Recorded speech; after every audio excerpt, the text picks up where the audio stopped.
6h37. Hoje é o Dia Mundial de Combate ao Diabetes, uma doença silenciosa, mas que requer muitos cuidados, e cuidados inclusive com a alimentação.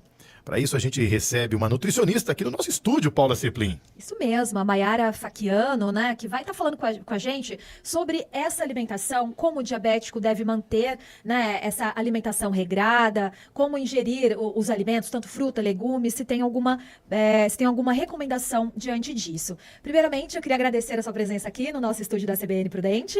Obrigada, muito obrigada pelo convite. É um prazer sempre trazer conhecimento sobre a alimentação e desmistificar algumas coisas também.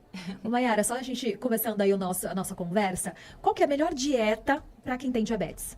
Então, hoje em dia, a gente não trabalha mais em dietas específicas, dietas prontas. Hoje em dia, a Sociedade Brasileira de Diabetes, ela indica que nutricionistas façam a individualidade, ou seja, a gente individualize a dieta de acordo com cada paciente, né? A gente tem pacientes em diabetes gestacional, a gente tem diabetes no idoso, a gente tem diabetes na criança, a gente tem diabetes no adulto com sobrepeso e sem sobrepeso.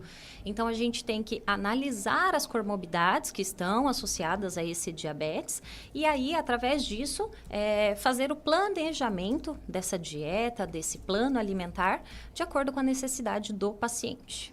E tem alguma recomendação? Muitos diabéticos têm medo de comer frutas, por exemplo, né? A banana, algumas frutas que eles acham que tem muita frutose, né? Que é aquele açúcar da fruta. Uhum. Tem alguma recomendação na hora de comer frutas? Sim, a recomendação hoje é que o paciente, sim, com diabetes, faça o consumo de frutas. As frutas, além da frutose, ela tem alguns compostos bioativos e esses compostos bioativos, juntamente com os compostos do alimento, vão ajudar o nosso organismo a ter mais nutrição.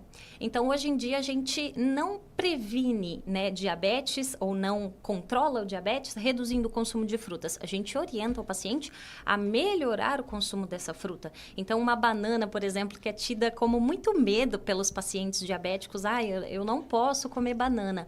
Pode, mas vamos melhorar essa banana? Vamos colocar um pouquinho de aveia, que é uma fibra? Vamos colocar um pouquinho de canela, que é um composto bioativo, que vai ajudar a liberação dessa glicose de maneira mais lenta. Essa glicose não vai ter um pico dentro da nossa corrente sanguínea. Então, a gente associa outros compostos, outros alimentos, como, por exemplo, fibra, gordura, que vão retardar a absorção dessa glicose na nossa corrente sanguínea. Então, a gente não vai ter um pico de glicemia causado por uma fruta, por exemplo.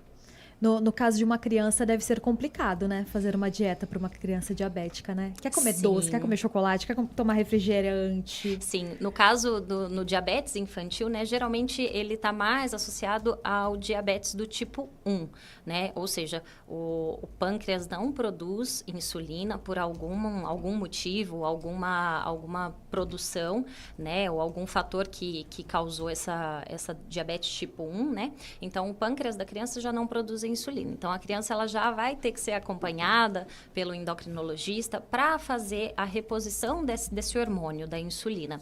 Então, nesses casos, a gente tem que trabalhar muito em conjunto com a família, principalmente se a criança gosta de participar de esportes. Então, já é um indicativo maior aí de controle alimentar. A gente precisa controlar o alimento, né? Os doces serão em momentos específicos, a criança pode sim fazer o consumo, mas tudo com muito equilíbrio e com muita sabedoria em que momento utilizar, quanto utilizar. Os produtos do diabético são os diets ou os lights? Explica pra gente. Pergunta mais... Eu sempre confundo isso aí também. Sim, os produtos light, eles são produtos que são reduzidos em 25% a sua caloria, seja ela derivada de açúcar ou derivada de gordura. O produto diet, ele é o produto mais isento de açúcar, então ele é adoçado com outro tipo de adoçante, artificial ou natural. Então, para o diabético, né, para a pessoa que tem o diabetes, os produtos diet são mais indicados, né? Agora uma outra pergunta que eu lhe faço é o seguinte, por exemplo, normalmente as pessoas vão tomar um café da manhã, no dia a dia, na correria do dia a dia, é aquela canequinha de café, um pão francês ou uma fatia de pão caseiro ali, ou duas, e bora pro trabalho. E bora. Daria para melhorar esse café da manhã de uma forma rápida também, doutora? Dá para melhorar muito. A gente pode associar nesse café da manhã alguma fruta com aveia, junto com o pão. A gente pode associar uma proteína, né, que é tão importante no controle do diabetes, no controle de peso. Queijo, ovos, mussarela. Um iogurte. Uma mussarela não. Uma mussarela, seja ela, se o controle for de peso desse paciente, uma mussarela light, uma fatia. Né? Uma ricota, ricota, um creme de ricota, um creme de cottage. Todos esses produtos, eles vão controlar, porque são derivados de proteína, são produtos que têm uma concentração de proteína, então eles vão ajudar na liberação desse pãozinho, por exemplo. Pão com ovo é uma combinação ótima pro diabético. Olha só. Ai, que delícia, tô com Eu fome. adoro pão com ovo de sexta-feira à noite, também, mas janta amo. de sexta. Doutora, mas uma outra pergunta que eu lhe faço. Perguntei do café da manhã, agora do almoço. A pessoa que não é diabética, por exemplo, mas ela quer ter uma alimentação preventiva. Se todos os dias, por exemplo, o café da manhã ela é um cafezinho, um pão, uma proteína. No almoço, uma porçãozinha de arroz, feijão, uma carne e uma salada. Sim. Tá perfeito? Perfeito. Essa é a composição hoje de um prato saudável, tanto para prevenção quanto para o tratamento do diabetes, né? O prato nosso, ele deve ser dividido em 4 partes. 2 partes desse prato, ou seja, 2/4, eles precisam ser combinados ali de nutrientes vegetais. Então, a gente fala saladas cruas, então as folhas, alface, rúcula, todos esses alimentos. E os vegetais cozidos também. Então, abobrinha, chuchu, o que a pessoa tiver em casa. O ideal é ter os dois, então. O ideal é ter os dois. O fresco e o cozido. O Doutora, fresco e o cozido. Eu já ouvi, por exemplo, eu adoro salada de cenoura ralada. Ralada. Não lembro um dia, não lembro se era aqui na TV ou em algum restaurante que eu tava comendo assim, alguém falou, Tiago, você fica comendo cenoura? Cenoura tem um monte de açúcar. É verdade, doutora? Sim, cenoura e beterraba tem um pouquinho mais de carboidrato, mas não tem problema você consumir esse carboidrato, até porque dentro da cenoura a gente não tem só carboidrato, só açúcar, a gente tem outros compostos e eles combinados não farão nenhum mal, tanto para o seu emagrecimento quanto para o controle do diabetes. Com relação aos adoçantes, né? O diabético e também quem não é, quem está tentando controlar aí o peso, né? Como eu. Quais são os melhores adoçantes, assim? Ou assim, eu posso adoçar com açúcar mascavo, ou até mesmo com a canela, né, por exemplo. Isso. Geralmente, a gente sempre gosta de lembrar, açúcar é açúcar, independente da forma de produção. O açúcar de coco, o açúcar mascavo, ele vai ser um açúcar menos processado do que o açúcar cristal, do que o açúcar refinado, mas é açúcar, né? Para um controle de peso, eu sempre falo com o paciente, o menos é mais. Então, a gente começa a diminuir o consumo de açúcar, mas não é só ele do cafezinho, é dos doces, é o açúcar dos alimentos industrializados, então esses sim precisam ser diminuídos no nosso consumo diário. Às vezes a gente come ali uma bolachinha, uma rosquinha e não percebe que ali a gente está consumindo muito açúcar e às vezes o açúcar no cafezinho não é nem tanto o problema. A gente tem algumas classes de adoçantes, né? Então a gente tem os adoçantes artificiais e a gente tem os adoçantes naturais. Os adoçantes naturais são mais indicados hoje. Estévia, eritritol, xilitol, maltitol. Então a gente tem vários adoçantes que podem fazer parte da vida do diabético e para quem quer um controle de peso também. Doutora, perguntei do café da manhã, perguntei do jantar, a Paula perguntou do adoçante para o café da tarde. A senhora comentou da bolachinha. Gente, uma bolachinha à tarde é tudo de bom, né? Mas... Agora eu vou confessar. A mãe do Tiago, se fosse a minha mãe, se a mãe do Tiago fosse a minha mãe, eu acho que eu não entraria nessa porta. Lá em casa é difícil fazer regime. Difícil fazer dieta. Ela cozinha muito bem, né? Doutora, mas e o jantar? Tem alguma dica específica para prevenção do diabetes, para quem não é diabético, para o jantar? Ou segue a mesma regra que a senhora explicou do almoço com os vegetais, intercalando ali com carnes e tudo mais? Sim, no jantar a gente tem uma diminuição da liberação de insulina. Isso é fisiológico, é o nosso corpo mesmo que faz. Quando trata-se de pacientes que estão com o diabetes, né, que vivem com o diabetes, a gente deve realmente reduzir um pouquinho o consumo dos carboidratos, principalmente eles vindo líquidos de arroz, macarrão. Então, a gente deixar para consumir esses alimentos mais no período do almoço.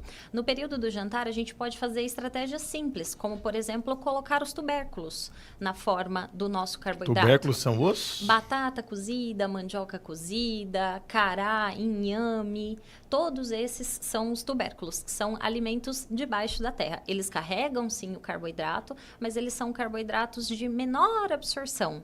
Então, eles não são tão rápidos quanto arroz e macarrão, por exemplo.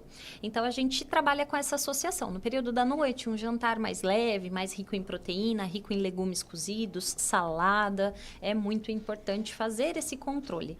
Agora, se a gente fala de uma pessoa praticante de atividade física, no período da tarde, eu preciso repor esse carboidrato. Então, eu devo comer carboidrato, sim, no período da noite. Só tenho que me atentar à qualidade e à quantidade. O período da noite, bom, particularmente para mim é mais difícil manter a alimentação, né? Porque é quando você vai para um lanche, vai para uma pizzaria, quer comer um macarrão, uma massa, né? É complicado, Gente, né? É complicado você manter. Ó, por exemplo, no jantar, carne moída, eu acho sensacional. Carne moída é saudável no jantar também, doutora? Sim, carne moída é uma fonte proteica como qualquer outra. A gente tem carne moída de forma mais magra, né, o patinho. A gente tem ali o acém, que tem um pouquinho mais de gordura. E a gente pode moer carnes mais gordurosas também. Mas a carne moída, ela pode sim fazer parte desse processo no jantar. A não ser que o paciente queira evitar a carne vermelha por indigestão. Às vezes, no período da noite, a carne vermelha acaba sendo um pouquinho mais indigesta do que carnes brancas, né? Então, peixes, frango, até mesmo os ovos são melhor digeridos no período noturno. Antes da gente encerrar, uma última pergunta, doutora. Por exemplo, para quem tem a vida corrida, está no dia inteiro lá na lida cotidiana, Sim. toma aquele café da manhã reforçado, come um monte. Fica o dia inteiro sem comer porque está na correria, um compromisso, outra reunião, vai daqui, vai dali. Paula Ceplin. Paula Ceplin. Aí chega a noite, tá com aquela fome que não tá se aguentando.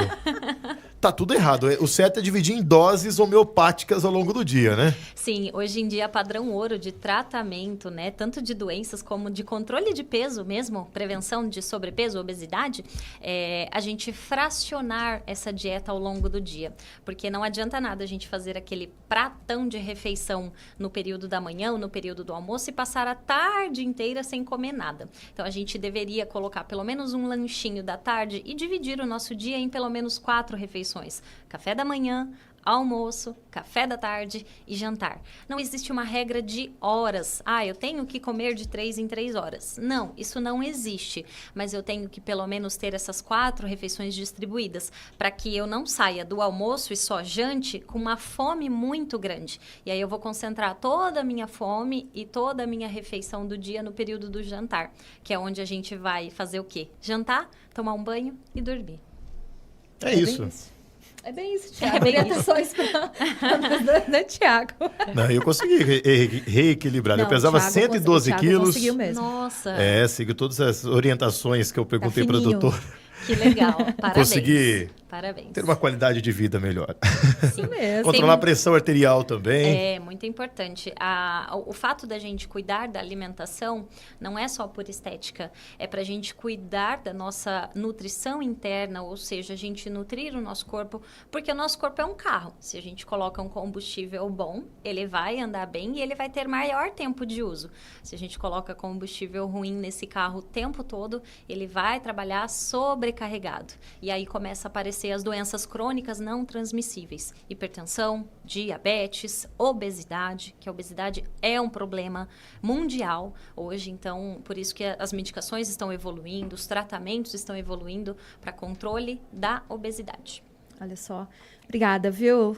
Doutora Doutora Maiara Facchiano, né, que está aqui com a gente pela primeira vez. A gente agradece sua presença, por ter tirado nossas dúvidas e principalmente do nosso ouvinte, né, Thiago? Exatamente. Muito obrigado, obrigada. doutora. Um Muito bom